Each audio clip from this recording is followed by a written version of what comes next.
has spurred his interest in music right from age 5, and from at age 9 he had already been enrolled in his father's band, which is Egypt 80.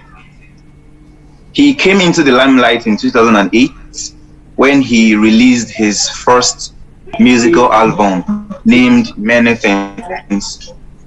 And aside music career, Seun has participated actively in constitutional process against fuel scarcity removal policy in 2018 under the President Goodluck Jonathan's administration. Seun Kuti also welcomed his first child in 2013. And with all this being said, in 2018 he was recognized internationally as he got a nomination of the Grammy in the World Music category. Alright, very quickly, presenting this program is Solomon Olukoya Oluwaseun. I am a student of law at Ahmadu Bello University, Zaria. And good afternoon to you once again. Good afternoon. Thank you, sir. All right, I'll quickly run through the recap of our most recent edition of this same program, which is the State of the Nation. And in our previous edition, we had a historian, a prolific writer, and a lecturer at the Osun State University, Mr. Ifa Maberu. And in the previous edition, we discussed extensively the Sunday Igbo's election, amongst other things. But for today's edition, we'll be strictly basing our discussion on the state of the nation.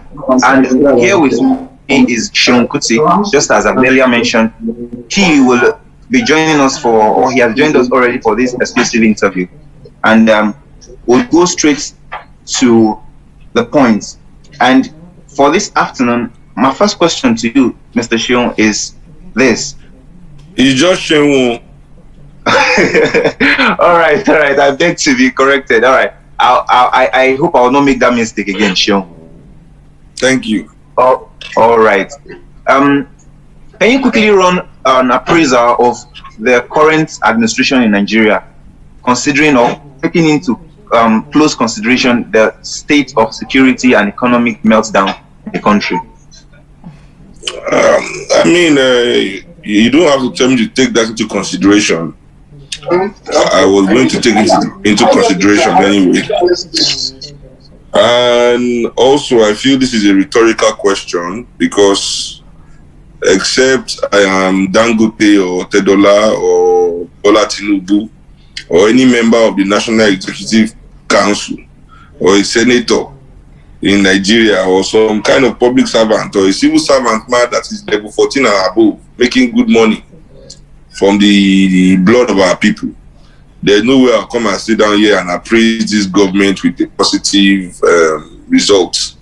You know, so if there is F10, man, I give them F10. If there is F10, that's what I score them. You know, but since we are stuck on F9, let's leave it at that. But if they can create F10 for federal government of Nigeria, I agree that they should give them F10.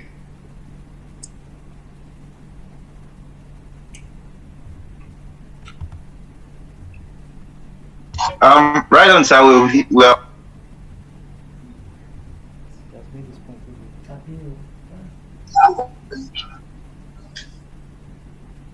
I didn't hear you. What did you say? With you, I was like, you should ride on. We are with you, or you. Oh, that's the answer. You said I should give an appraisal. I mean, you don't need to go on and on. I've given my appraisal. My appraisal is F10. All right. Very quickly. Even though your appraisal is more of the sunset that it sounds. All right. Very quickly, can you, or should I say, what yardstick would you use to compare and contrast between Buhari's first term and this second term of his? What can you say is the striking problem that the administration has failed to tackle? You know, this is another problem that we have in Nigeria, you know, looking at leadership in terms of terms and stuff. There is no term. There has been one term in Nigeria since 1960 till now. There's been one term. The term of the Nigerian business and political elites, basically the ruling elites, and in a way this happens all over the world, that we are ruled by fascists that call themselves Democrats. Because truly, what happens in any democracy in the world today is that all the rich people in the country gather themselves into one or two parties, then continue to change power between themselves forever and ever, and say that is democracy. Except in Bolivia now and some countries in South America, where poor people are beginning to rise up politically, to form political parties to break the hegemony of the rich that they've had on power in every country.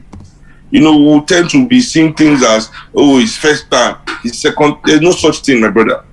We are being ruled, but we are under one long term of oppressive rulers from 1960 to date. I don't believe that Buhari's second term is different from Jonathan's first term. Although the Nigerian elites want you to believe that there's something different between Jonathan and Buhari, that Nigerians were in some way freer under Jonathan than we are under Buhari. We all know it's a lie. We all know we were harassed by SARS just as much, locked up, picked up. Journalists were locked up just as much. Children were dying in the hospital just as much. What we must ask as Nigerian people is, were our children more educated under these people? The quality of education that we have been able to have access to under these different administrations, has it been up to scratch, or has it generally gradually declined under every administration? So my own, I don't have time to appraise Buhari like he's some sort of special evil separate from Jonathan or Yaradua before him, or Obasanjo before that one, or Sani Abacha before him, or between those two, Shonekon, then IBB, or then back to Buhari, then Shagari, then back to Obasanjo, then we have Gowon, then between those two we have Muritala, then we now go back to the first republic with Nnamdi Azikiwe and the Awolowo was an operation wait here, and the violence that those ones, were perpetuating all over Nigeria in the name of parliamentarian democracy. So I don't know what Nigerians mean by first or second term of Buhari. I just know we have been going through one long term of suffering, and that's what it is. And until we, as the South Americans are doing now, begin to create pro-people movement and create parties for ourselves to break the hegemony of this selfish, destructive, evil ruling class, we cannot really truly begin to enjoy the full benefits of humanity, of our humanity. Talk more of rights, in our country. Oh, all right, Seun, I must confess, the word you like what you said some moments ago, that we've been in a rigmarole of suffering right from 1960. That word, or those words of yours, really it sends an arrow through my heart, I must say. Speaking of the yes, it's true, because since 1960, ask yourself one thing: what name one problem these people have solved? Name one. Housing, ordinary sanitation, to sweep the country, make it clean, just clean the country. They can't do it. Education, healthcare, transportation, road, light, water. Name one thing they've done that they've been able to fix. One thing. I just name the one thing, and and move from there. I say, yeah, if they fix this thing, even canals in this country are blocked. They cannot fix drainage. Make water flow, enter ocean, flow, enter river. They can't. Nothing. But when it comes to fucking all our young girls, they are front in line. Buying all the best car, they are first there. Living in all the best hotel, they are there to eat the best food. They are number one there. Another one they sabi. They now in some way they now masquerade that as governing. Masquerade living off the suffering of your people as governing. Masquerade the fact that they have to go around in traffic with siren that clears road for them as governing. That they have to sit down in meetings where they allocate millions of naira per minute to themselves for sitting down there as working as governors, you know, whereas all the problems that face the country continues and nothing is fixed, you know. Sitting down inside meeting is not governance, so maybe somebody needs to tell them. Yeah, thank you very much, Seun. Like just a while ago, you mentioned about you made mention of the NSAS campaign, which took the lives of plethora of young persons in the country. I must say, like, what are your recommendations? What are your take on the issue? And also taking into close consideration the Revolution Now movement. What have you got to say about the government continually molesting and harassing and even infringing on these people's human rights? It's because they know that this is an important question. Since we're talking about solutions also, the name of the show is government, not government. So government. So let's talk about, let me give a holistic answer. The issue with the poor working class people in Nigeria is that we don't believe that our problems are serious until rich people in Nigeria tell us so. That's all. The main reason for the high engagement with the NSAS is because all our rich celebrities and their rich supporters and influencers all came out to say NSAS.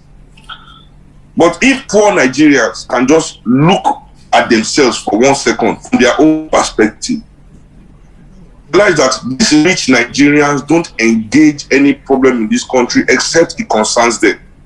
So police brutality is not end police brutality, is end SARS as the slogan. Because SARS is the particular police department that slaps their personal assistants on their way home from VI, that drag them down from their beds and humiliate them. So SARS gives problem to the rich people just as much as the poor people in the inner cities. So they want to end SARS.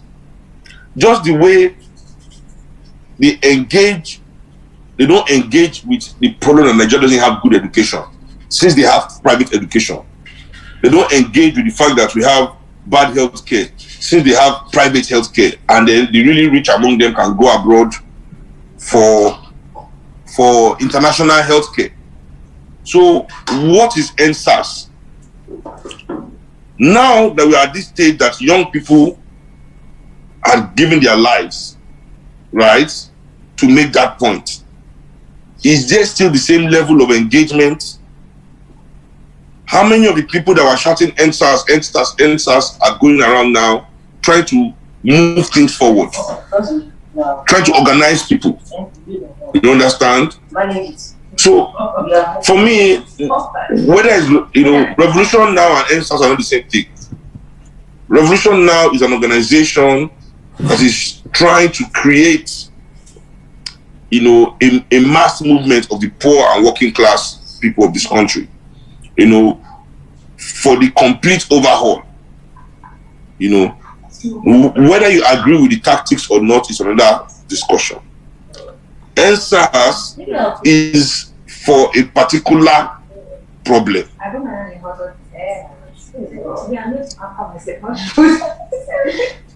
I can't hear. Okay, you mute yourself. So NSAS is for a particular problem.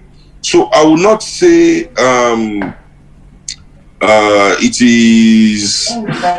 is accurate to compare Revolution Now and NSAS. But what we'll see is that the response of the government to both of them is practically the same.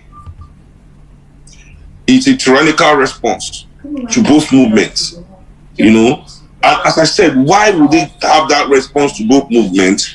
It is because both movements are looking to solve a problem.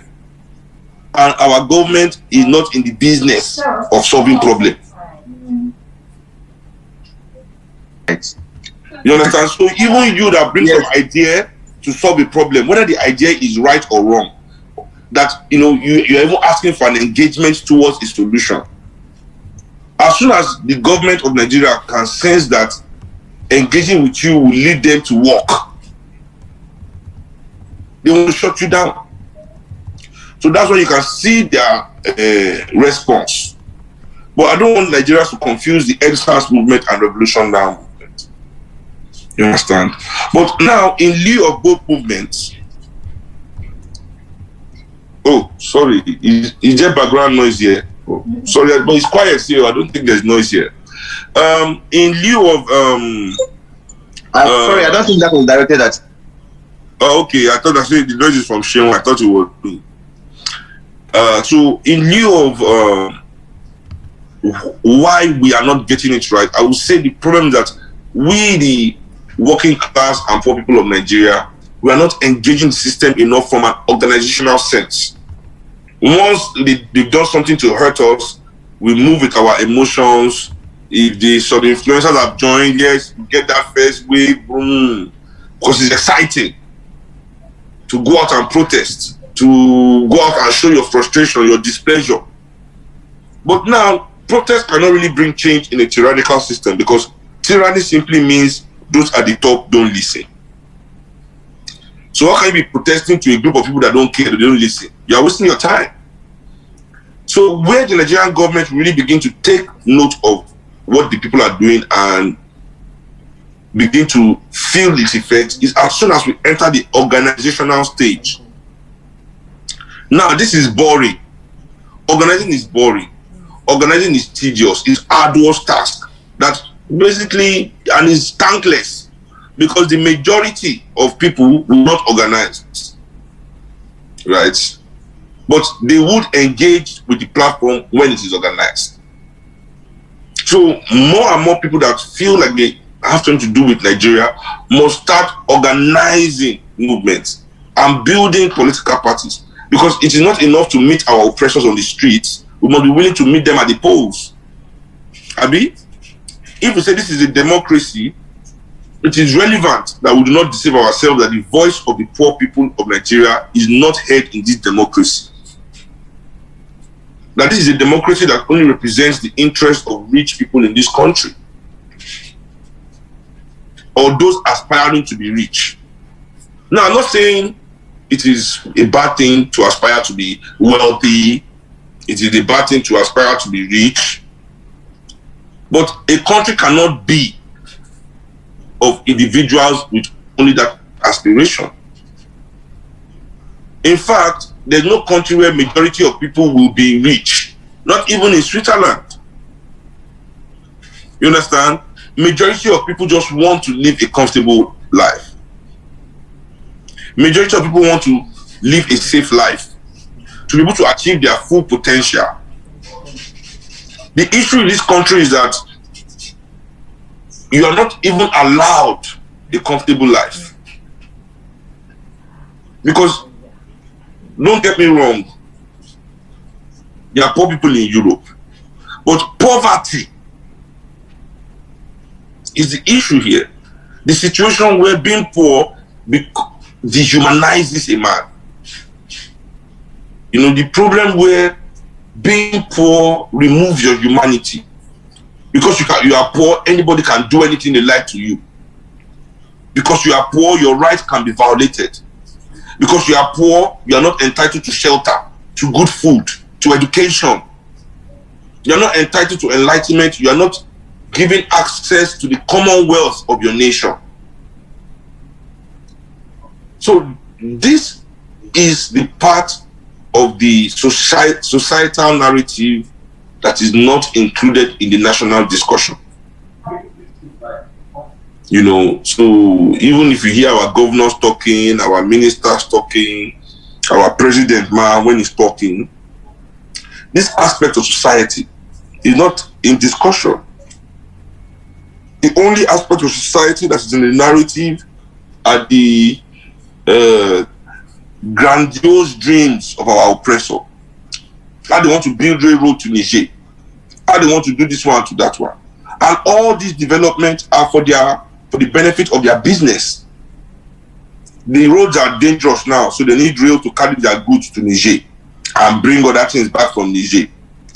I always say to people, these governments, they are unwilling to engage in any kind of development that is for the people. Anything the Nigerian government has done is for their business. If they build road, it's because road is passing the business. Their business need road to carry goods. And by the state of the roads, you can tell that this road is not for human beings. The roads they build is for goods and animals that they carried across it. It's not for human beings. Have you traveled across Nigeria road before? You know immediately that this is for goods. It's not for humans. You know, if they bring internet to Nigeria, it's because their business need internet. If you are using mobile phone, it's because their business need mobile phone. Whatever these people have accomplished,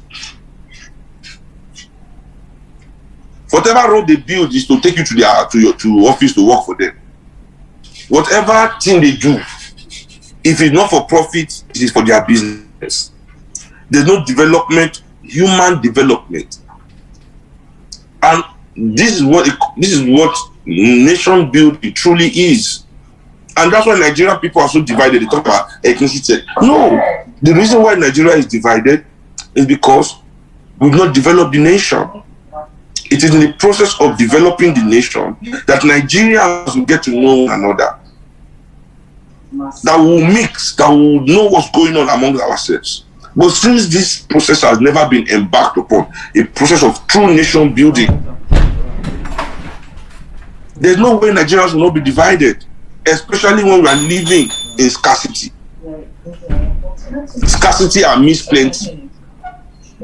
Go to Victoria Island here in Lagos, and you see big buildings, especially empty, not even filled to 3/4 capacity. And on that same Ikoyi there, under the bridge at Osborne, there's a community of poor people living there.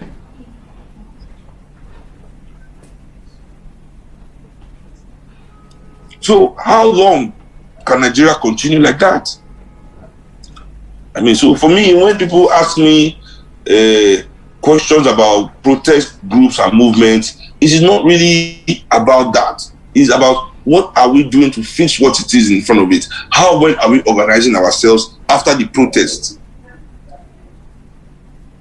Can we protest once every 5 years, take one step forward and then 20 steps back, you know? So that for me is what truly is I've seen as what drives the response of government towards maybe that's even if it's revolution now, even if it is how will I put it, EndSARS movement or whatever you try to do, because they understand that will make them work. You are pushing them towards the avenue of solution, to the avenue of governance, not business. These people are businessmen wearing the toga of national interest, but serving personal interest. You cannot deliver quality education for your people, but by the time you leave government, you've delivered more than 50 houses for yourself. You understand? So it's a priority thing. We must, and as much as we can, we should also see how we can be discussing about this movement, how we have treated the movement, where we are taking the movements to, not about the government's response, right? Because it's like we the people ourselves, we are not allowing ourselves to engage as much as we can. So we finish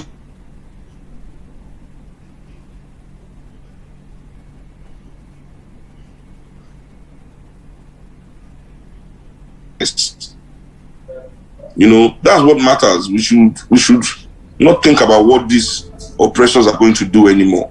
We are giving them too much relevance. Yeah. Oh, that's a big one, I must confess. Like, having stated about the problems we're facing, which majorly is poverty, and which happens to be built on the bad economy we have in the country, or we must have inherited, or that must have been passed on from generation to generation. Like, would you suggest that diversification of the economy is a way out of a solution of some sort? It depends on what the economy means to you. If economy means to you the amount of profit the country can generate, then you can diversify all you want. Only a few people will still benefit from Nigeria. But if the economy of Nigeria means the well-being of Nigerians, if the economy of Nigeria means the well-being of Nigerians to you, hell, we can start talking from that aspect. You see, because when you talk about economy is never the solution. You understand? So you run capitalist economy, you run a socialist economy, it's not a guarantee. It's not a guarantee. So what creates true opportunities is the will of the people themselves. Where is your consciousness at? What are you loyal to? What is behind your drive? So for example, America is a capitalist nation, right? And the capitalist nation with a will to make it great for white people in America. They might be lying to the other people they park there, you know. But the will is their own. At least it benefits them first. No, the evil they have to commit. You know, so I mean, look at China that claims to be communist, where the government is communist, but they liberalize their market so that they can do what they need to do for their people. What I'm finding that we are not willing to take those steps, whether good or bad, for the upliftment of our people. Our own political and ruling elites there take steps to benefit outsiders. As long as those outsiders are willing to partner with them so that they can get their own share of our suffering. So what is our economy? You know, like really, when they were stealing us as slaves, right? There were some Africans that believed that the economy was more important than African people now. So they were selling their brothers and sisters and collecting milk, collecting textile, collecting sugar. Today, these people are still destroying their country, collecting Rolls Royce, collecting different things. And these people continue to say that the economy, the GDP of Nigeria is growing. That Nigeria's market value is growing. So if you are judging by Nigeria economy, it is, according to them, the economy is actually expanding.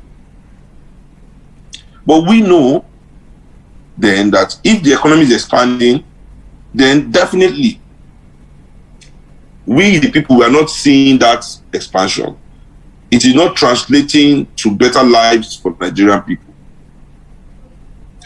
What I believe can be a solution to Nigeria, right, is true national development. True. For example, let's say a government with the will, as I said, is the will. It's not about your leanings, really. Ideologies are important. I believe that a socialist government will do more because maybe people that are social for the people will have more social policies that will touch the people.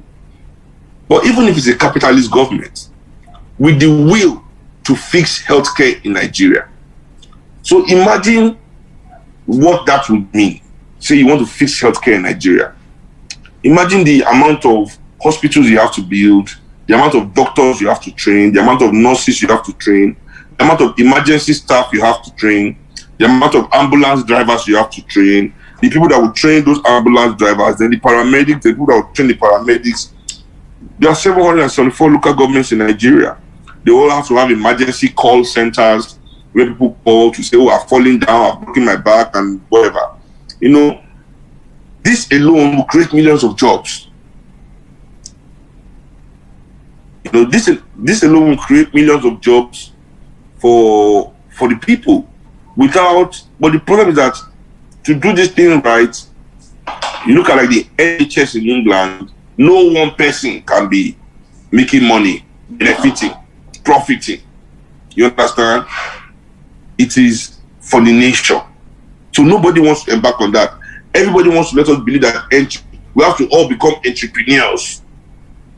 Diversify the economy.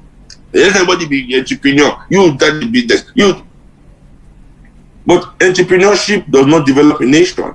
In fact, entrepreneurship cannot save we the people from oppression. If entrepreneurship was an answer to oppression, then the Jews, who are the most entrepreneurial people in Europe, on the eve of the Holocaust, shouldn't have experienced the Holocaust. You understand what I'm saying? Entrepreneurship, it's not the solution to what is going on. In fact, entrepreneurship is backward to what Nigerians need today. Because being in the situation that we are in today, Nigeria needs more doctors than it needs event planner. We need more lawyers than we need tailor. We need more accountants, more engineers than we need fashion designers and all these millions of jobs that have just been created now. You understand? When you find out a country that needs all these things, that we need all these professionals for our development, we have an elite that has taken this ability for them to serve their nation away, so to make them servants of the elite. So basically, if you're an engineer now, you have a better option of making it in life if you go and service the elite as an event planner than to bring up the engineering ideas that will develop your nation. If you are a doctor today in Nigeria, you are better served running away from Nigeria to go and serve white people abroad, or abandoning your degree to make shoes for elites. I mean, I know people that make one agbada for 1 million naira. You understand? But they study history in university, but they cannot be historians, because to be a historian in Nigeria is to be hungry. What about a nuclear physicist? What about a rocket scientist? You have to abandon those nation-building degrees to go and service these elites. That's why nobody in Nigeria can talk anything. Because many of us that are even talented that can talk, we need the support of the elites for our daily bread. They put us in a system where our talent, our abilities are held to ransom. So everybody is servicing politicians one way or the other. You know? And we talk that we are making it in life. Personally, we are all personally making it. We are all personally breaking back. We are all personally rich. Doing these service industry jobs, hotel manager job, nightclub manager job, nightclub PR. Every neighborhood, 100 nightclub, no single library, no single youth center. Abi? And we all praise these people that they are successful. Successful. You know?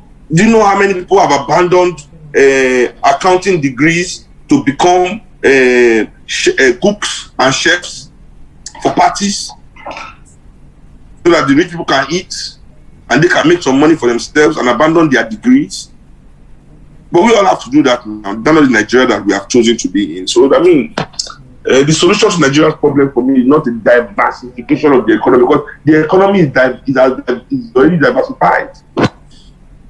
It's already stretched to the limit. What is missing here is investment in human capital. The investment in human capital is lost.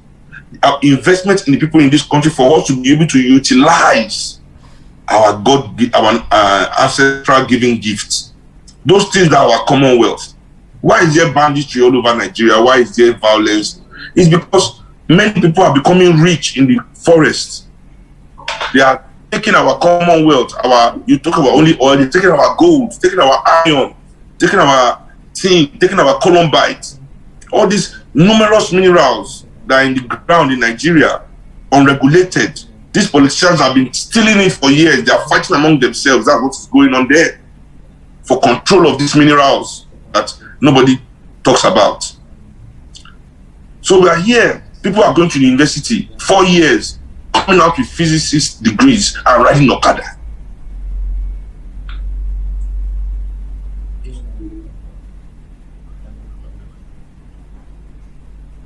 Of economy. We need massive investment in human capital where teachers can now be proud again to be teachers. Because they're not being paid 20,000 naira per month to teach the next generation. Where one politician sitting down in the National Assembly that has never passed a bill for the betterment of Nigerians will be taking millions of naira. Do you know how many people I have that went to teacher training college that are good teachers, but instead of going to practice teaching, they are doing their own private salon in Ikoyi?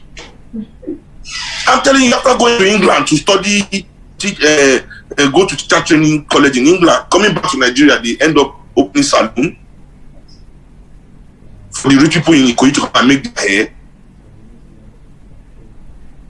They know what they are doing. That's why they will not create the opportunities that those talents need to thrive and to prosper in this country. That's why we need a complete overhaul, so that we're not being told these complete lies over and over again. Because you see, even when you put on the TV and you listen to all these experts, analysts coming to talk their rubbish, they are paid to say those things. They are all benefiting from our suffering. Go and investigate them, everybody on TV. Go and investigate the owners of those stations. Go and investigate who owns TVC. Go and investigate all the stations. The ones that are not outrightly owned by politicians is being funded directly by politicians. Continue to regurgitate their own narrative. Because as long as the narrative what permeates society, people can never believe that there's another way. People cannot truly see them for what they are. So we'll continue running in circles, trying to work the solution that the person that caused the problem is willing us to solve it.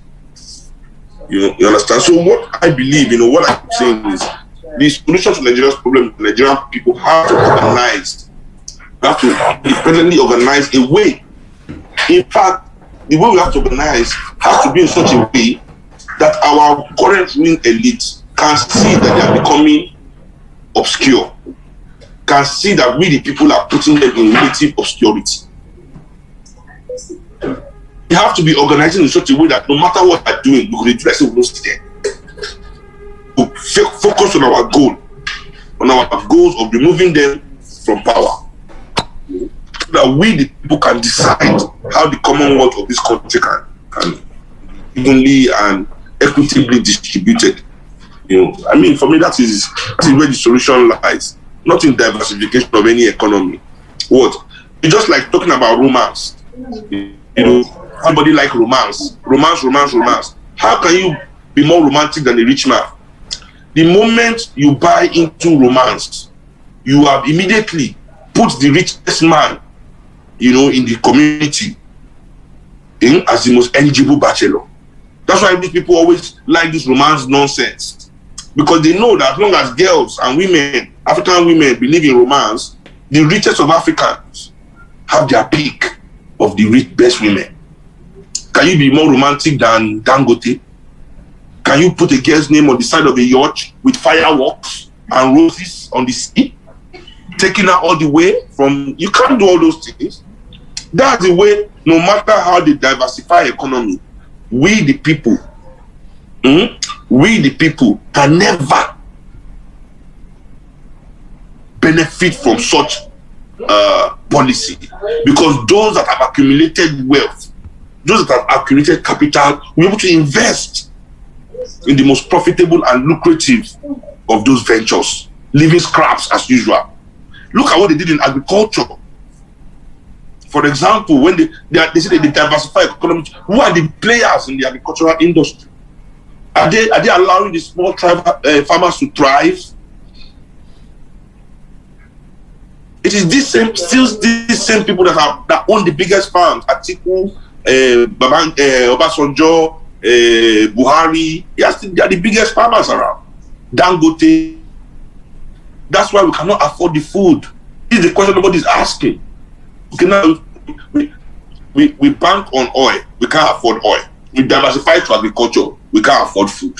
Before we did this diversification to agriculture, food was cheap in Nigeria. Before they started putting mouth in this our food business in Nigeria. Say we want to become self-sufficient. We have to grow our own rice. We have to grow our own chicken. Grow our own chicken. Blah, blah, blah. Have you seen? Now we cannot afford food. My wife is a chef. Don't worry, I didn't turn her from accountant to chef. She trained in university to be a chef. You understand? Don't worry, I didn't steal any of your nation builders from you. She went to the market 3 days ago. She see, I don't know how to say it in English. She's still angry at everybody till now. Since she got back from the market, because she goes once a month to buy stuff. So she went last month. She had not gone since. She now went last week for the first time. Till now, she's fighting everybody. When we came to know that I'm talking to you, she has fought everybody here. They don't know why. Me, I know that it's since she came back from market 4 days ago. Hey, don't start again. Wow. Can you hear her in the background? She was telling me that one basket of tomato that they were buying 10,000 last month. Do you know how much now for a basket? 50,000. 50. This is in 1 month. 500% of the share price. 500% increment. So no matter what they diversify, no matter what they do, as long as it is not stemming from the people, there's no motive.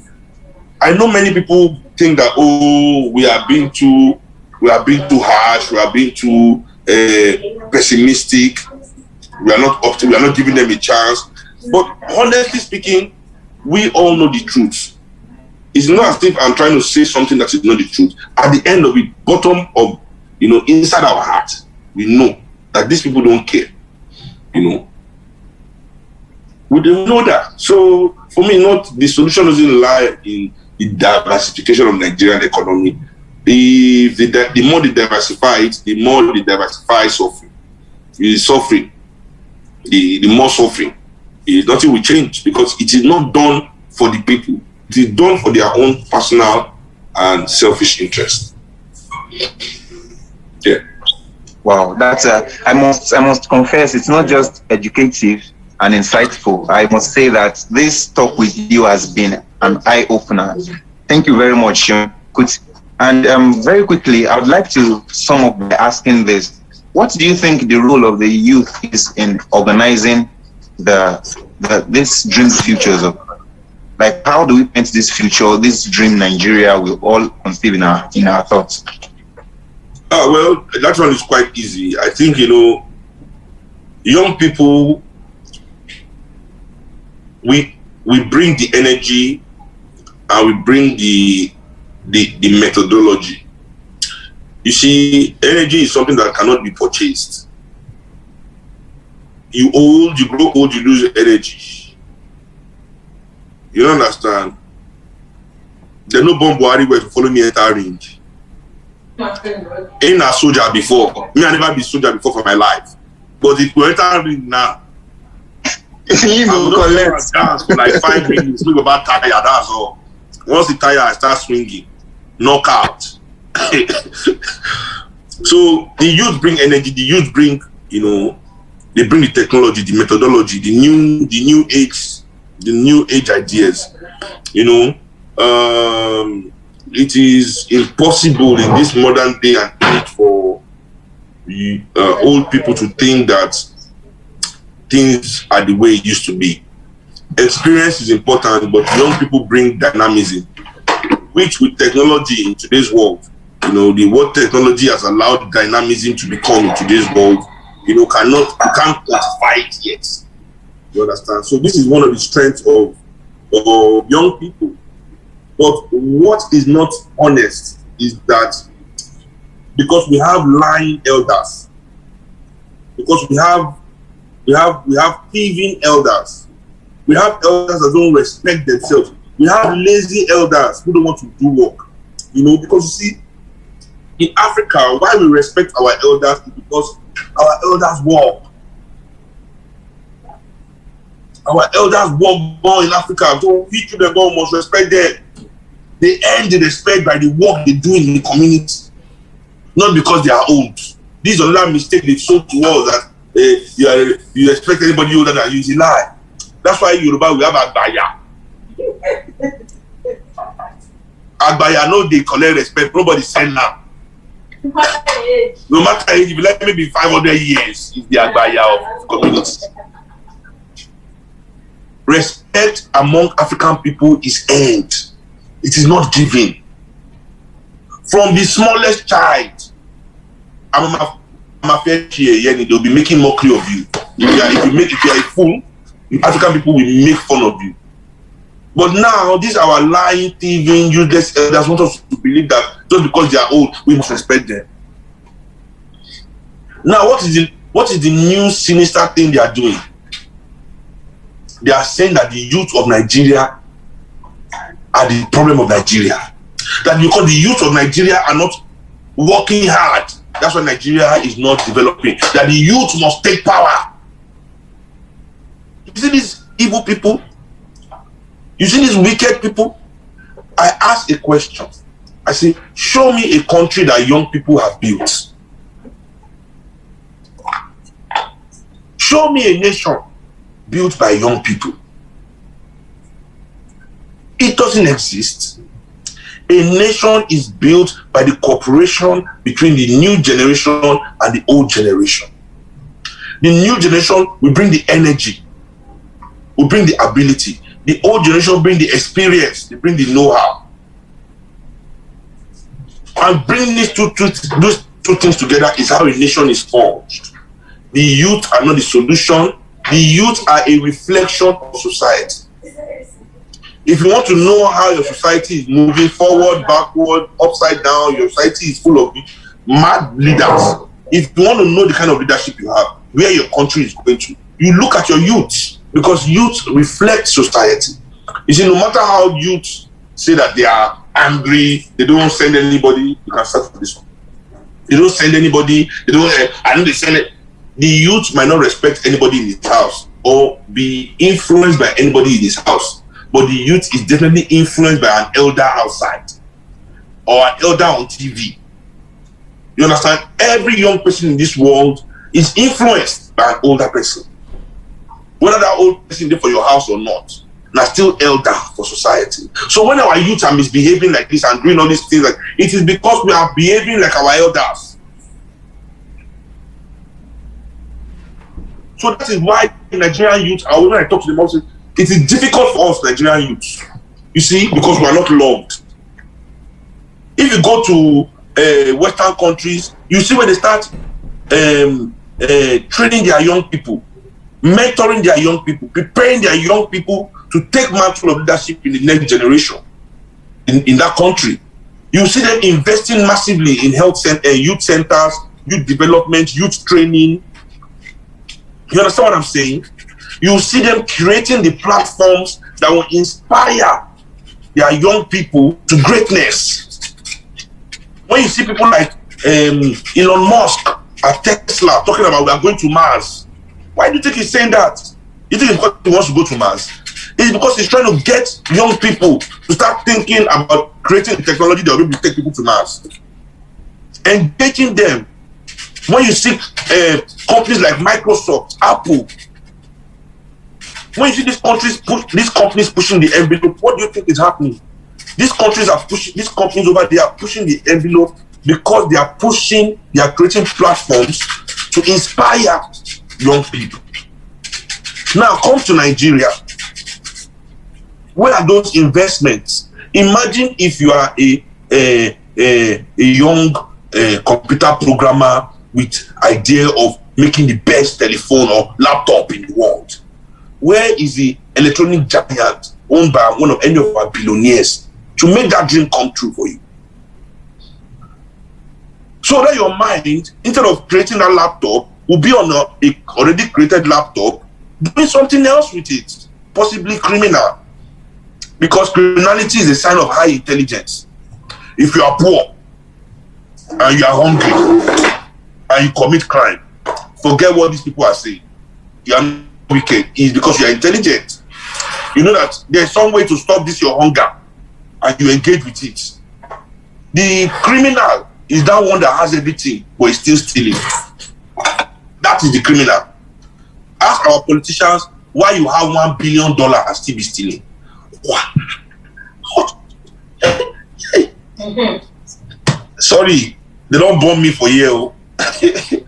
You know, people with billions that are still stealing, those are the criminals, not those that are hungry and just trying to make a way for themselves.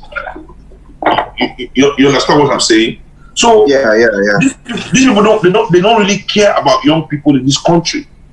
You know, so you hear somebody telling you the richest black man in the world is in Nigeria. Yes, the richest African in the world today is in Nigeria. Where is his youth program? Where is it? I will even go as far as to say Bill Gates is the richest man in America. And he's the richest man in America because he added Microsoft to America. Our own richest man here, Dangote, what has he added to Nigeria? He's an extractor. He takes from everybody and he's unwilling to give back to anybody. Except that his girlfriend that say he gave him money in America. So I want to know who here. So she has 2 apartments in Miami in 1 year. But young African people are homeless on the streets. Okay? So the issue here is not what can the youth do. Is that the youth are not even engaged enough to do anything. The future, the commonwealth of the youth is siphoned by a few individuals to their own personal interests. Look at their children. Look at someone like Otedola, for example, controlling diesel in this country for so many years. What did he give us in return? Children that are into music. Not even children that are willing to advance diesel production in this country, to advance the industry of diesel production in this country, or petroleum or whatever. They are in music dragging with me. Those are the kind of people you have. People that will make billions of your commonwealth, but are not even willing to invest one child in that industry to move it forward for all of you to have better service in that industry, or for that industry to serve us better, or create more wealth for this country. No, they go and do music. The one that is not doing music is working in one government office, adding to your suffering. No, it's true. So the issue is not that young people in Nigeria, what can young people do? Seriously, we are young people in Nigeria, you have to be strong to be able to do anything. Where's the platform? Where's the encouragement? That's why you are special. That's why we have to understand that we young people that engage the system, we young people that say we want Nigeria to change, we are doing that. Is by us doing that, we are. It's almost a miracle. It is one of the greatest service that we can ever, because we are not encouraged. We don't have the platforms. We can't say we want to go and change our country and then we go and join PDP or APC. They will bastardize that spirit that wants to change that country that is in you. So imagine how the situation we are kept in. But yet, many of us still gather. So we want to change this country, we want to move the country forward. So we're not failing. We're not failing. We just have to see that we are looking to the wrong places for inspiration. We are looking to the wrong ones for inspiration. We are thinking that the solution is going to come from where the solution doesn't lie. Because the solution is within all of us, young and old, that are engaging to change this system today. You know, it is not about what the youth can do, but it's about what the people can do. We have youth in government today. Many of the SSAs are young people. Dimeji Bankole was less than 40 or just about 40 when he became Speaker of the House of Assembly. You know, we have many young people. Look at Tolo Ogunlesi. He's not the SSA social media of Buhari. He's younger than me. And Desmond Elliott and the likes. Exactly, Desmond Idiot, not Elliott. We have changed his name forever. They don't ever say Desmond Elliott. His name is Desmond Idiot. From now till the day he died. Wow. There's no forgiveness. Desmond Elliott Bibawu. So it is not a matter of age. It is not a matter of age. It's not a matter of youth or no youth. You know, it's a matter of your will, where your allegiance lies. You understand? Because trust me, young people are spoiling Nigeria, old people are spoiling Nigeria, men are spoiling Nigeria, women, they are all involved. Different demographics are involved. It's not just one singular demographic. So we that we are interested, that we've given ourselves to this movement, we must see it from that perspective, you know, and not think that, oh, because we are young people, we are some kind of special advantage to build a nation. I'm surprised. These people are lazy. These are our elders in Nigeria, very lazy and wicked. So they want us to also build something. As I said, Nigerian youths, we are not loved though. So now they're giving us a task that has never been done before. We have to build a nation, young people. Something that show me this nation that young people have built. You can't show me, but you want us to be the first to do it. Well, we are not shying away from the task, but at the same time, we are not living in delusions of grandeur that we think we can do it alone. No, we the young people that you are trying to cast out, we will go back. We will retrace our steps back to the Yaloja, back to the organizer, back to the elders that really care about this country, you know, back to the rank and file of the people. Because, you understand, we are also class conscious, right?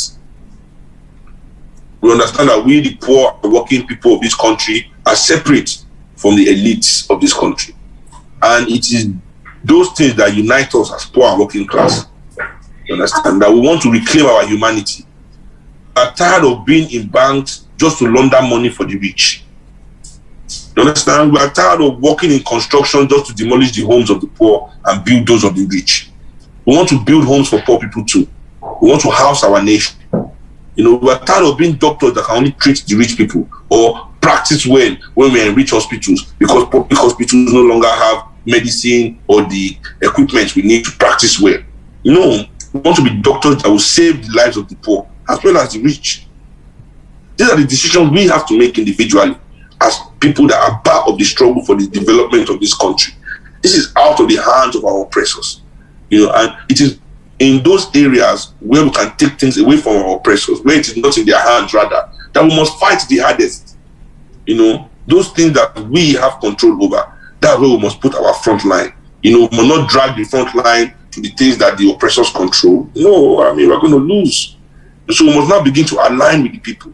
Yes, it might be tough at first, but as the more the noise, as the wave grows, as the tsunami is crashing, to become easier and easier. You understand? At the beginning, it's quite lonely and it's difficult to make those decisions and take those stands. But we have to at some point. That's a very big one. That's a big one. Like, just like I earlier mentioned, it's not just insightful, but also an eye opener. Just before we this to a close, I would like to recognize the presence of Dr. Bayonle, who joined us from the United States of America. He has always been in support of this movement and has always supported movements such as this. I'd like to welcome him to the virtual podium to say one or two he has for us. Dr. Bayonle, are you there with us?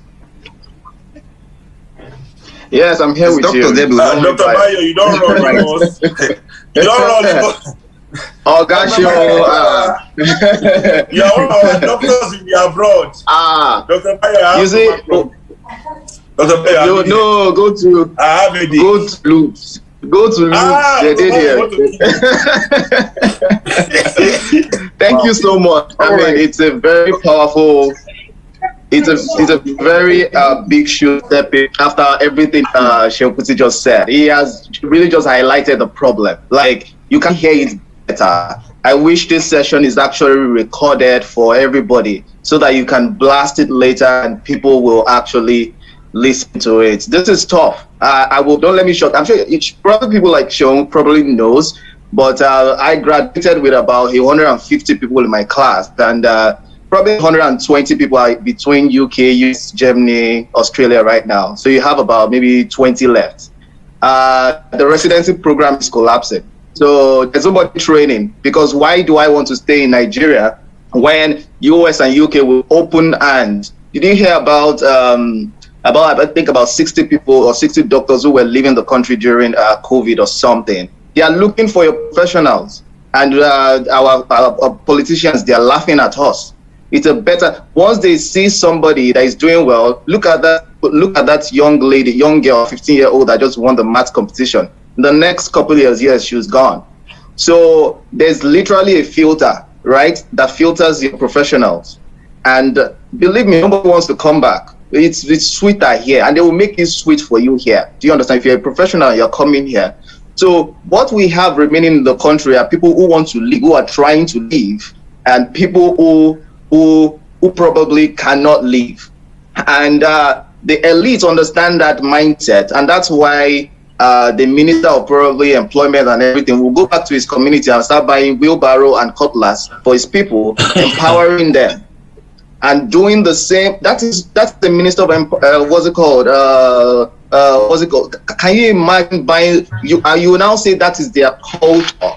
You understand? You are literally putting them in that bubble and saying it's their culture. They are farmers. The farmers don't understand mechanized farming. The farmers that don't understand how many silos. Are you not from those same areas? You know their culture.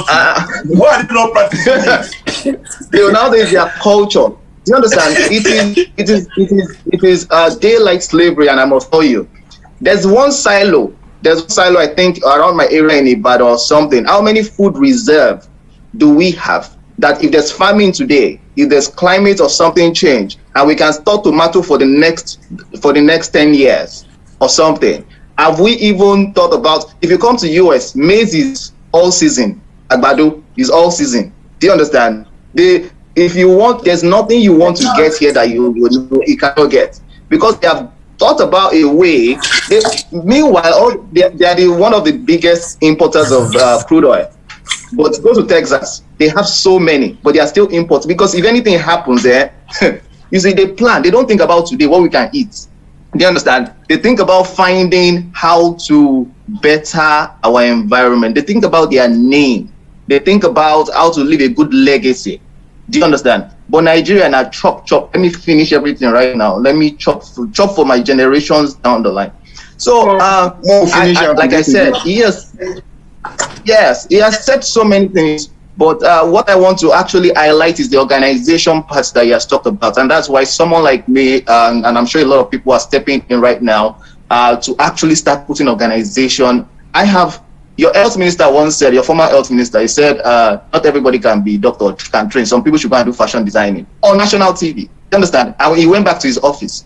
Do you understand? So, what's that NCDC minister also said, abused a woman on live TV, that his husband or her husband or something, we should start doing, and went back.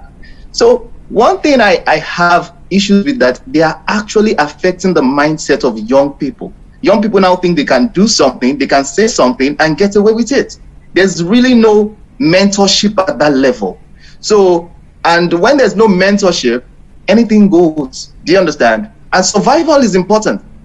How many youths finish from university and do their course? How many biochemists do we have that did biochemistry in school and are biochemists? And that's why we will wait for vaccine to come. Do you understand? And imagine if we were the one dying from COVID. Imagine how many days we had to wait for vaccine before vaccine came to us. And meanwhile, it is Buhari and Oshibajo that will first take the first shots. Do you understand?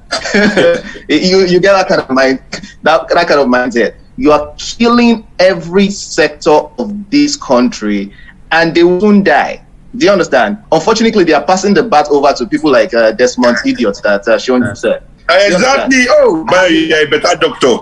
That kind of. So it's the cycle is coming in. We have to. One thing is I commend the minds of people who can actually hit the street and continue these agitations. But low key, some of us also have to start putting organization into these things and actually start, because they see us. Do you understand that we can't fight? It's difficult. They control the military, they control everything, but we still have to show them in the face that, see, we know what you guys are doing. We have to continue that tempo. But low key, we have to start putting organization into things. And where it comes the most, if anybody lose their life moving forward, I think it should be at the polls.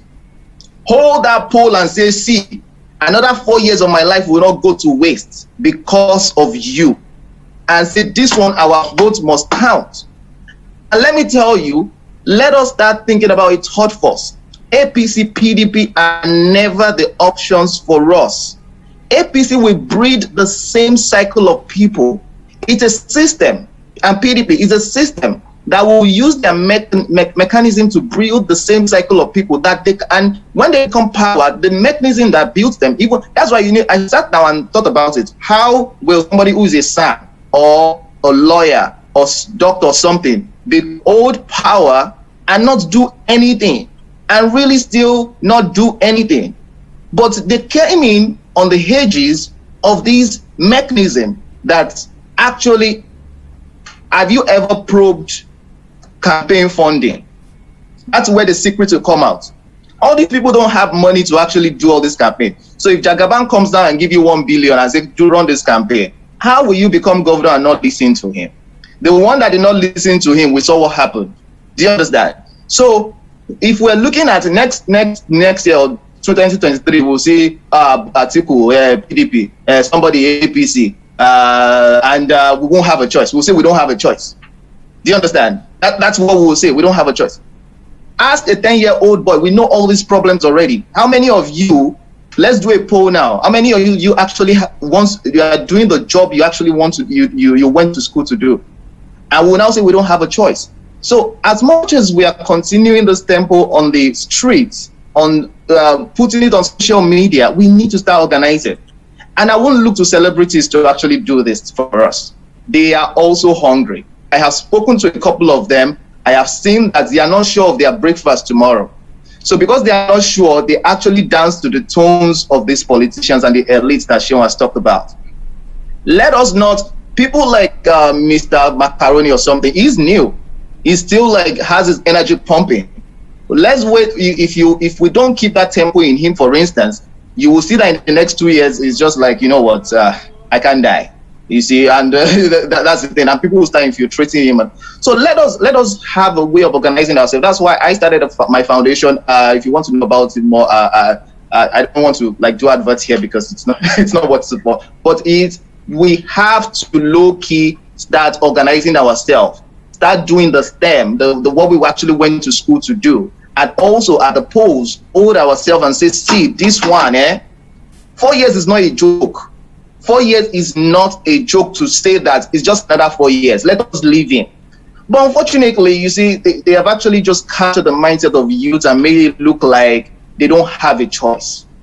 Do you understand? I can start from today and start highlighting. Seun has said it. I wish you recorded that to blast it to people and tell them what they know. Do you understand? But it's democracy. They will start shooting. How will the army of a country shoot people? And it's October 20, right? Where's February? They have nothing has happened. Like seriously, nothing has happened. And you want people to come back from US or UK to come out in that's a jungle. It's pathetic, actually. It is. That is a jungle. Like the next day, the governor should resign. That's what happened. Look at developed countries now. He will resign the next day. Do you understand? They still went to open Pen Cinema 2 days ago or something. They will throw in whatever they throw in and make it look like they're doing something. See, there's no cause and effect in that society. There's no what's it called. People think they can get away with anything, and that's the problem. You see, that's the problem. When you think you can get away with anything, I will shoot you and nothing will happen. That is the problem. And it's true. So I don't want to highlight and just spend the day talking about the problem. It's the way forward. And I feel someone like Seun Kuti can actually just your presence is everywhere. We know we hear your voice. You have a lot of followers. And we have to see, you cannot fight, we cannot. It's tough. We cannot fight military. I mean, your dad, for instance, he was a hero for all of us. We saw what he did. And imagine your generation, we're still doing the same thing. And if we don't want this to transfer to your kids' generation, we have to, at this point, hold ourselves in the knuckle and or in the elbow, what's it called, and be like, you know what, the poll is where you want us to go, is democracy, right? We have to, as youth, actually form an alliance. I don't want to finish from biochemistry and start selling bags. That's what everybody is doing now. I don't want to be a lawyer and start doing shoes. You understand? Personal shopper. It's crazy. Now they see that you see, they have also seen that the internet and everything is now like the youth are organizing and doing something. They want to shut it down. You understand? I believe the social media bill was to that effect. So we have 2022, 2023 has to be the most, if we don't want the lives of people who lost their life at Lekki toll gate to go to waste, 2022, 2023 must be very decisive. We, unfortunately, people are hungry. People are looking for what they are going to eat the next day. So it's difficult for you to give somebody food and give somebody policy and say, which one will you choose? Most likely food. Do you understand? But we need to organize ourselves and be like, see, if you finish this food, you will be hungry for the next 4 years. Let us change this movement. Look at Uganda. Do you understand? Is it not obvious what is happening? But the guy is still lost at the poll. But he's still lost at the poll. Do you understand? That guy has been president since most of us were born, before we were born. Do you understand? And it's not as if the country is progressing, unfortunately. So where the power lies is actually, because it's a democratic society, we have to sit down at that poll and be like, shoot us. This is another, the Lekki toll gate 2. And shoot us and all. That is the most important part, and that is how we can make a meaningful. We know already there's no dumb person right now. We know the problem. How can you lock school? The ASU that are supposed to be in the lab doing the experiment and doing all the research, they've been on strike since COVID started, March. How will you get vaccine? How can you do any research? Do you understand? And that's how you engage the student. So a student has been on strike since March, and you say you should not sell bag. What can he even remember? Do you understand? So there's so much trouble. Education. If you say something, provide job, they'll say go and do agriculture. Agriculture that you are not even providing a very good. They are killing people on the farm. In Kuti yesterday, they killed is it 4 farmers or something? Headsmen went to kill them. And to think that it is APC and the president is APC and their headsmen, they can still control them. So there's problem. Do you understand? So let us organize 2022, 2023, whichever election is coming, to actually tell these people that, you see, enough is enough. Enough. See, Nigerians now are they are slave. We are like slaves now. It's 2021 slavery. Do you understand? Give them peanuts. Let them smile. You will be surprised where the money will come out from. And we have to stop all this religious sentiment. No religious sentiments, no ethnic sentiments. That is the only way we can actually be effective.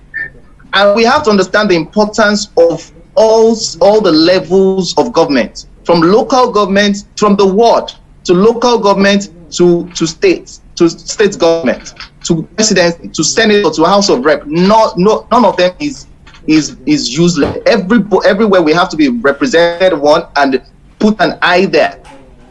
The local government, when I was serving more than 10 years ago, local government of Lagos there will come at nobody comes to the local government from maybe the first day of the month to like 26th. He will come on the 27th and bring back Ghana must go of money and be looking at you, and he has one exercise book and be giving us money. 20 is not 1994, it's probably 2010, or when did I serve? Imagine, like he has one exercise book that will be looking at and be like, okay, take this is your own allowance. This is after that the local government is empty again till the next payment date. So which development are you looking for from that kind of place? In Lagos, it's not one Osun or whatever. So you see, we have to look at all the sectors while trying our best to make sure we are participating, and we have to normalize town hall meetings. We have to normalize where's your manifesto. We have to normalize, if you're not doing this in the next, what's it called, we're getting you out. See, this is war, but I don't want our lives to be lost on the streets unnecessarily. If anything will happen, it must be at the polls. Because even the developed society, they will say it's a democratic society, it has to be at the polls. So while we continue this agitation, just to make sure, just to tell them that we're in your face, we know the rubbish you are doing. Let us get ready for 2023. And like, you see, this one here, it will not work. And sensitization, diverting that survival mentality. His food, the lawyer that is selling shoe is food. He needs to feed his family. You won't blame him. He needs to make money. Do you understand? But at the same time, and that's how they made the system look like. But at the same time, you are robbing the society of the law and all the degrees, even the educational, what's it called, we have impacted on him. No more lawyer there. Almost all our lawyers now, they are registering CAC. That's what they are doing. Because after, what are the cases? How many companies do we even have in Nigeria that is fighting each other on, what's it called, on maybe settling any what's it called? Dangote, you will hear his trailer kill people every day. How many times do they take him to court? Huh? You are not allowed to. They are not allowed to. You are not allowed. So that's you have some kind of federal exempt. Is the keep your family, I think it's 50 or 100,000. It's crazy. By it's call, no. So, Chief, I think anybody is 50 or 100,000. We have to. And how much is 100,000, by the way? But once you give the family that is hungry, do you understand? Once you give them 100,000, the family doesn't want the 100,000, no, but they just don't have a choice. Trust me. I will want collect 100,000, but they can't. They don't have a choice. I think many of them don't even collect it. It's horrible. You kill a breadwinner and you give them 100,000. So those are the issues. We don't understand the long-term impact, and you will now you will say that you locked Lautech for 2 years. You are now saying they are Yahoo boys. What should they be doing at home?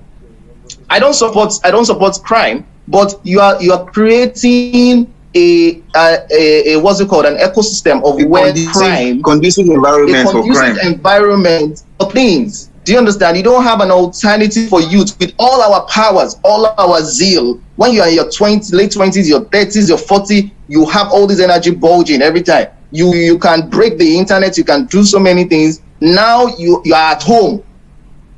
Do you understand? So and you say that you are not going to school where you should be, your energy should be used. So they don't think like that. Anything happens, and the world has changed. Let me summarize by saying the world is changing so fast. You see, COVID, with this new COVID, world is moving. There's a lot of telemedicine going on. There's a lot of there's so many development all around the world.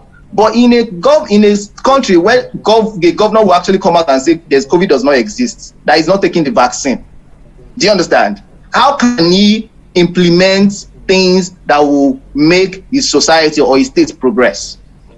And to mention the name, this is Kogi State Governor. Do you understand? Who even thinks he wants to be president? See his mindset. Do you understand? So it is horrible. It is horrible. And developed countries, they are looking at us. They are looking at us and smiling. They are benefiting. So they are looking at us and smiling and be like, these people, when they kill themselves, will buy their country. Don't worry. So progressive, let us join hands together. The problem is just in our face. It's too much. So I think we at this point, we have 2 or 1.5 years to election. We really need to support each other. We need to start organizing like town halls and start. See, we're not fighting you. We just want to talk to each other. But they will still not be happy with it, though. I know. But they will say, you see, this is not a matter of APC, PDP. We just want to check in with our youths and be like, you see, what are you guys doing? How is your welfare? How is your stuff? How is your mental health? How are you assessing care? What do you need? Don't fight us, DSSO. We are not fighting you. Do you understand? Let's start checking in with each other. Checking in with each other. That is the only way in a democratic society can win. And if we lose lives at that level, I think it's progressive. Because these people, lesson learned, if they will open fire at people protesting peacefully, they can do anything. they can do anything. And the lives of Nigerians, they're so precious to me, like so precious. So thank you so much, everybody. I really thank you for giving me the opportunity to actually talk to you. I'm going to pause Seun Kuti up. I don't know, maybe your Facebook or whatever. I can reach out to you. I'm happy to lend my. Sorry, I didn't hear that. You're on mute. Oh yes, like I was appreciating your efforts to have joined the meeting. Yeah. Thank you very much. And would leave room for our time is fast spent, I must say. Would leave room for just 3 questions to be addressed by either you or to our guest Seun Kuti. So I would like to ask if anyone has questions in the house. And before that, I believe most of us here must have seen the video that went viral during the NSAS campaign in Canada, where the police were actually making way and were making sure that they engaged in a peaceful protest, and they made sure that social distance was maintained and all of that.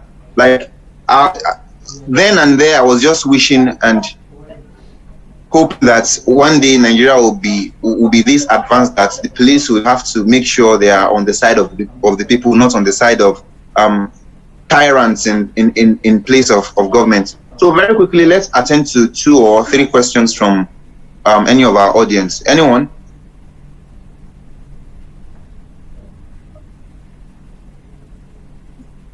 All right. I think Mr.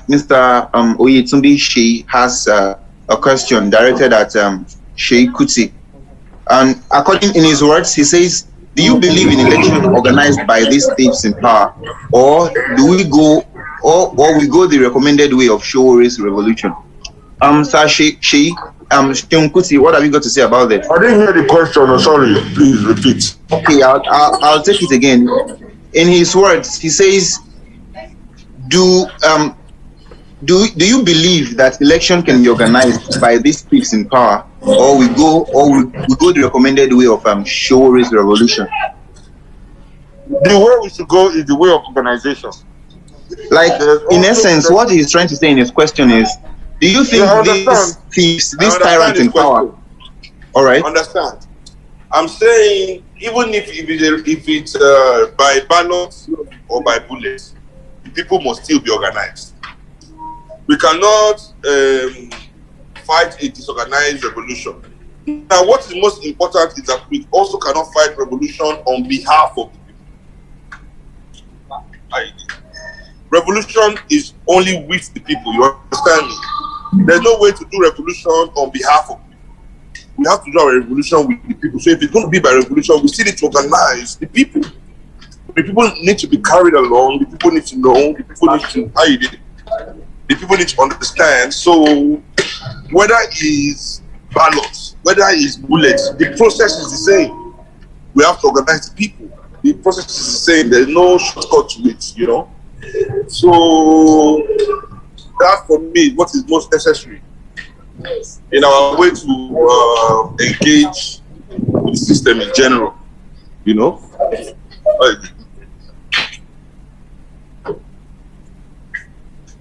So for me, that is it. I mean, I am organizing because I, for one, I can't say I am sure how we're going to take power from Yoruba people or culture.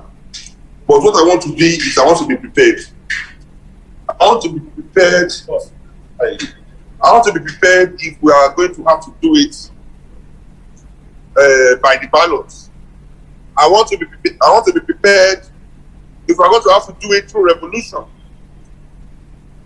It is not either or either and. Nobody really knows. But what we must be is prepared. So I will not sit here and say, no, we are going to do it by revolution. No, we are going to do it by election. No. But what I will say is, let's be prepared. Either way. All right. Thank you very much for that. I was going to ask as well, like, do you think the youth have what it takes to stand with these guys in 2023? Yes, we do, because as I said, also, sorry, it's dark. I'm in my car now. Oh, wait. I hate holding my phone when I'm right. This my car no get hold. I don't fix it. Please drive safely. Yeah, I know. I'm driving safely. It's fine. So, what we as the people need to do is to, as much as we can, organize ourselves so we know what it is we are doing. Give me that monkey. The monkey with you. Okay. Take your bag. Sorry, excuse me, guys. I want to give someone some money. To Dr. Bayo, are you still there? Yes, I'm here. All right. Like Mr. Seun Kuti has said with time without number that poverty has been a problem that has been passed on from generations to generation. It has been a problem that has consistently been in a rigmarole in the country. And speaking of engaging the youth in politics actively, what would you suggest, or what can you tell that would be the first stage in attaining this? Like, how do we get ourselves engaged to actively participate in politics? You say it is very, very difficult for the youth we have today to actually do politics, and I will tell you, they have monetized the system. It is extremely expensive for a youth. If you want to do politics, they will say go and queue, go and become maybe a councillor first or whatever. Dr. Bayo, let me tell you, if you think politics is expensive, revolution is 10 times more expensive. Yeah, I agree. I totally agree with you. But they said there are different ways to kill a rat. So if we want to go the way of money, it's tough. But you have to join forces. And that's why when Seun said there are different ways, there are many prongs we have to put into this fire. As a youth, we have to do that. That's actually the way we can participate. And we have to see the leaders, the youth. I'm also saying, sincerely, I'm trying to look at them very carefully, because there's some values that are into these youth already that is dangerous. And again, Desmond is youth now. Abi Kogi State Governor is youth now. That was the point I was making before. So I am very, very sensitive when you now even say youth self, because you don't want to put in somebody that will even collapse the whole system. But no, what we'll do is, Dr. Bayo, what we could do is, we that we spend over an hour sitting here talking is because we are people that we are willing to spend some of our time, some of our resources to make Nigeria better, right? Yeah, I agree. So what we need is like-minded people coming together, willing to now go to rebuild that bridge that has been broken between we, the professionals, we have been lucky enough, because it is luck, to have some kind of success within this system, to begin to create the platforms to organize the poor and working people of Nigeria, to tell them the truth, to take this message, these things that we know, to take it to them in their communities, take it to them in their neighborhoods, bring them into the fold, because the people that need to come into the fold now, the united front we need, is not the united front of we that know, it's a united front with the citizens of Nigeria, the majority of us who are so poor, who poverty have made impossible for them to take time to analyze the situation. You understand? 100%. But if you're able to 100%. Articulate their situation to them, they recognize their situation. You understand? Why fella never played party for rich Nigerians? So my father was never the richest musician. Compared to maybe Sonny Ade, Ebenezer Obey, when I was growing up, Collington, I was their friend. Their fathers had more money than my dad. My dad had only one house in Lagos. But was my father content? Was my father happy? Very much so. I think you're reading my script, because that is literally why, if you go on my website, that is exactly, I mean, the program I just started is community based. You see, there's a broken bridge between the community who are not on Facebook, who are not on Instagram, who are not on Twitter, but they will be there at the ballots. Exactly, doctor. Exactly. Yes, and us who know the problem. Some of our fathers, some of their generation, they are contented. If I go home, when I'm in Nigeria, my father will tell me 6 p.m. you have to be home. 6 p.m. Meanwhile, if you're actually doing an entrepreneur, you're doing something, that's when you are out. You have to do stuff. I live in the US here. I can leave my house 1 a.m. and go to New York 5 a.m. and nothing will happen. In fact, that's the safest time to drive. Do you understand? Because you have to do things. You have to move your youth and everything. So their generation, they are probably contented with it, and that's why I will subscribe to the fact that the experience is also not wasted. We'll learn from it. But there are people in the community who are used to this system. They are so conservative, they will not change their ways. We have to percolate into those people. This is because we have not given them the alternative. Yes, they have not seen it clearly. I gave this analysis at an event I was at, where somebody said, what will we do about people that are going to sell their votes? I said, what reason have you given them not to sell the votes? Not to sell it. Exactly. That's just it. You have exactly. Every professional in Nigeria sells their votes to, Journalists, I said, you are a journalist that you're asking me this question. If APC comes to you and offer you money, and PDP comes to you and offer you money, not be the one where plenty pass you go accept. You say because you believe APC more than PDP. No, so you are selling your talent. Exactly. You're a musician, you go and play in a rally for PDP. Is it because you believe in PDP? No, it's because PDP offered you more money.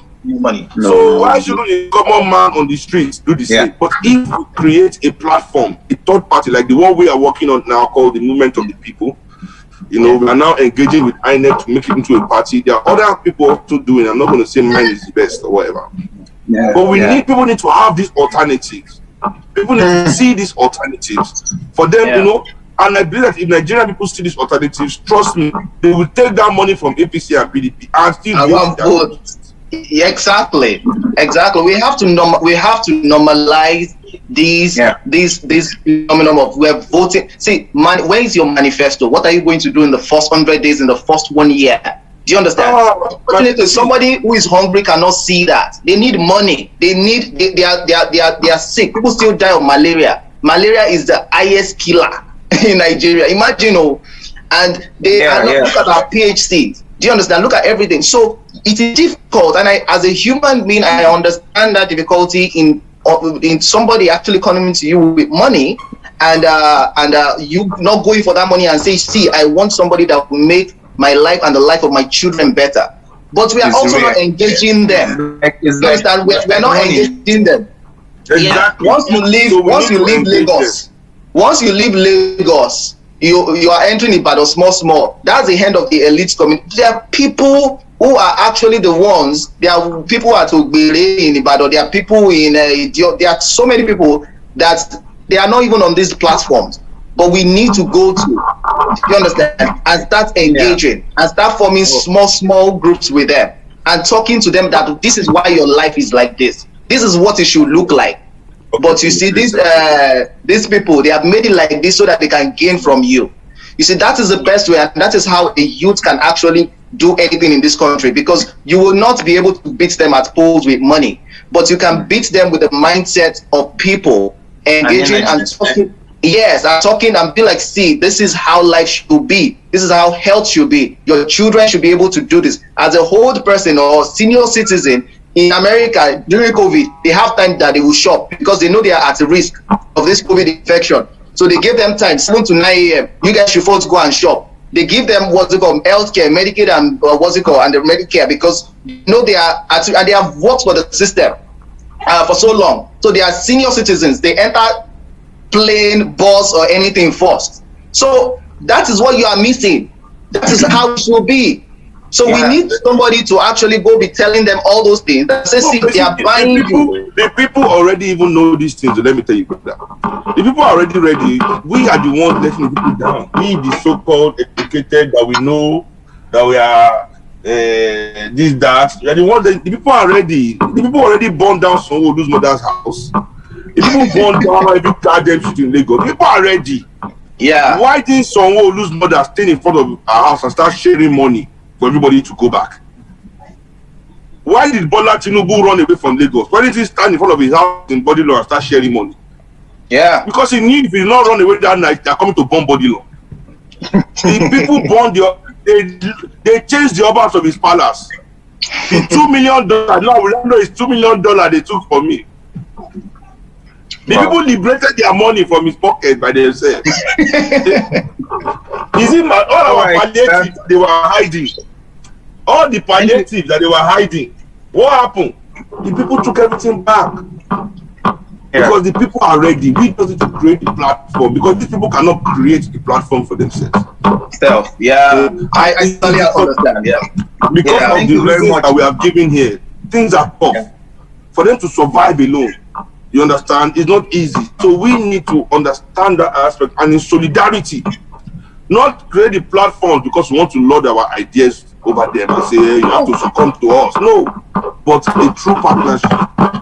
That's party of the people that we are all in it together, and let these people also rise up to leadership positions from within this party. You know, I believe that's the solution. You know, or else everything is just going to go to the dogs. You know, I can't agree less. You know? Like, I really appreciate your presence here today, Seun Kuti. I appreciate your presence, Dr. Bayonle from the United States of America. Like, it's really been a pleasurable, insightful, and educative moment with you both. Like, he said, you know, they give a wrong. I'm not from United States, I give a boy. Thank you very, very much. We so much appreciate your presence here. And to the planning team of the Government Nigeria Initiative, a very big thank you for bringing on like minds to speak on pressing issues as this in the country. And trust me, in the next couple of days or possibly next week, we'll be having another session as hot as this. I'm hosting one of our own from the United States of America as well. So, but then his details are still withheld until it's due time to make it known. So, to everyone who's made our time to join us this afternoon and to have spent over an hour, like I say, a very big thank you. And from the House of the Government Initiative, thank you too, and bye-bye. Do enjoy the rest of today. You too, guys. Bye. Thank you so much. Bye. Thank you so much. Yeah,